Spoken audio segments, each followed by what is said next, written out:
What's up guys, it's me Amy from Vagabond Youth, and today we're going to talk about some of my favorites of last month.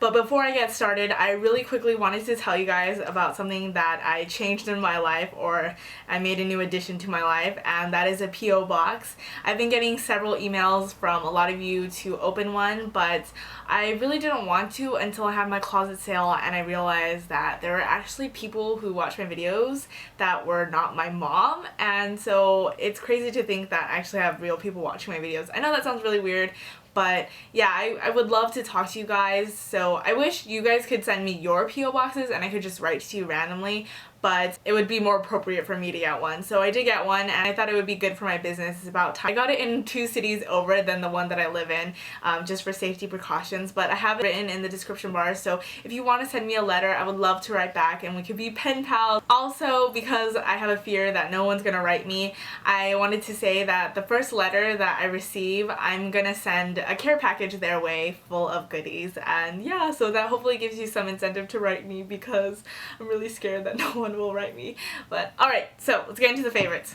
So some of you may know I'm not that big into makeup. I'm not a makeup junkie, but if you've been following me for a while, you know that I love lip balm, I love lipstick, I love chapstick, I like anything that moisturizes my lips. So when I saw this blow up in the YouTube world, I went ahead and I picked it up, and it's the Nivea Lip Butter Raspberry Rosé Kiss.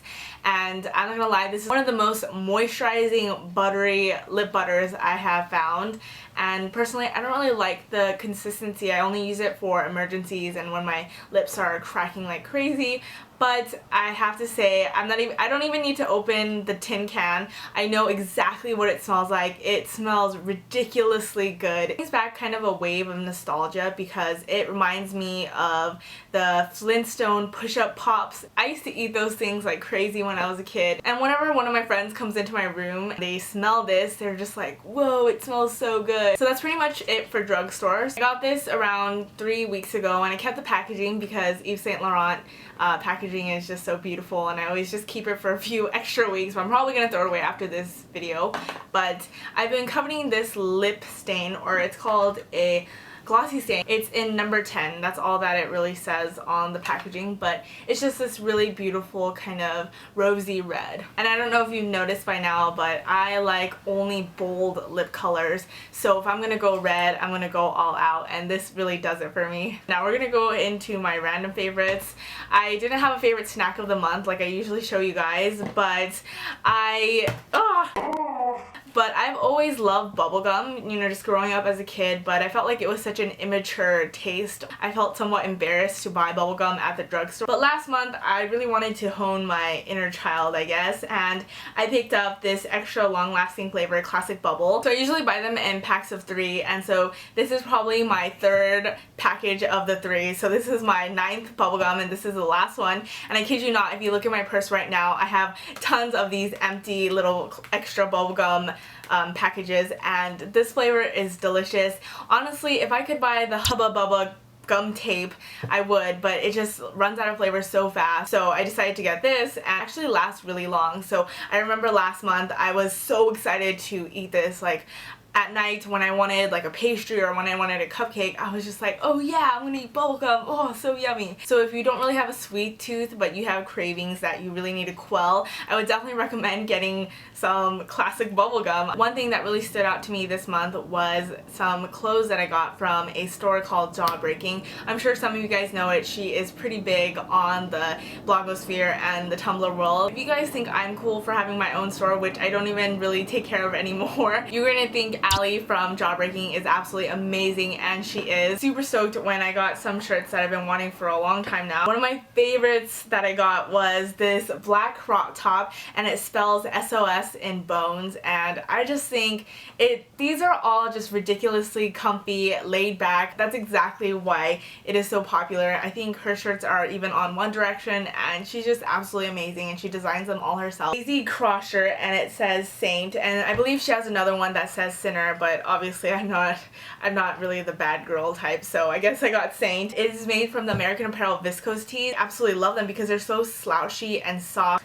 And this one's really cool too because it's a muscle tee and it just says start living, and it has a really rad skull on it. And one of my favorite things about the shirt is that it's actually pre-distressed, so it has all these holes. So thanks, Allie, if you're watching. I can't wait to style these shirts in a video of some sort. But yeah, thank you so much. I do have my music and movies of the month as well, and because it's summertime I finally get to watch movies again. And I don't really share movies with you, but expect for the next 3 or 4 months you guys will be getting a lot of movies because I've been watching maybe 2 or 3 movies a week. So one of the movies that I want to tell you guys about is not really a favorite, but it's something that I really would recommend for anyone to watch because it's nothing like you've ever seen before. And I know a lot of movies advertise that, but this is 100% legitimate. It is nothing like you've ever seen before. It premiered at several prominent film festivals, and I know it got a standing ovation at South by Southwest, and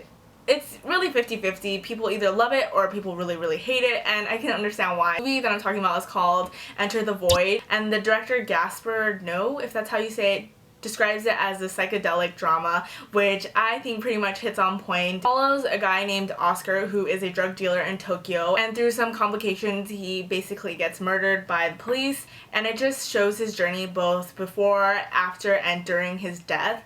And it really explores kind of the ideas and the meaning behind life and death, and I feel like it is super experimental. It also really delves into kind of psychedelic drug experiences, and if you don't like the storyline at all, if there's any reason to watch it, the cinematography is phenomenal. I think it's incredibly creative, and the transitions alone just kind of trip you out. And I'm not gonna lie, this movie is weird. It's not a movie that you want to watch to feel good or to feel happy. It's something that you kind of feel really bad watching it because you viscerally feel all of the bad things that Oscar is feeling, and it's not good. And you know, it's just kind of like one bad trip and then he feels euphoria. It just explores the ugly human psyche, and imagery is intense, so I will definitely leave it down below, the trailer, and the trailer is already kind of trips you out, so you definitely get a taste.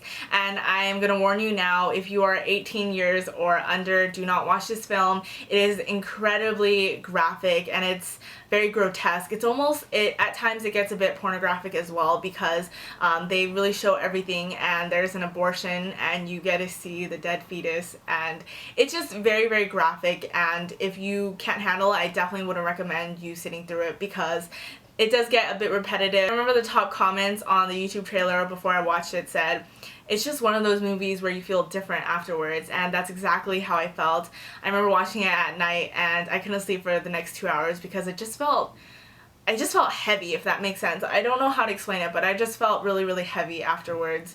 And so yeah, I guess I would recommend it just because it's an experimental film and I think it's interesting, and I would love to hear what you guys think. I've been loving She and Him's new album, which is Volume 3, and I remember when I was 15, basically Volume 1 was the soundtrack of my summer with my Accurate Legend and how it overheated all the time. But yeah, I love She and Him, and that's Zooey Deschanel and Matt Ward's band. The songs I really liked from the album was I've Got Your Number, Son, and Hold Me, Thrill Me, and Kiss Me, and one of them is really upbeat and happy, and the other one's more kind of mellow, and it was just a really good album for me to kind of study to because a lot of it was upbeat and cheery for when I was really sleepy at 2 a.m. studying for finals, and then the slow songs are good for me to kind of just get into my zone. So that's pretty much it for my video. If you ever need to reach me, I'm not Kim Possible, but please feel free to check out my blog, moonriver.blogspot.com, and my Twitter at Amy Vagabond with 2 Ds, and it's the same as my Instagram handle. I hope you guys enjoyed watching.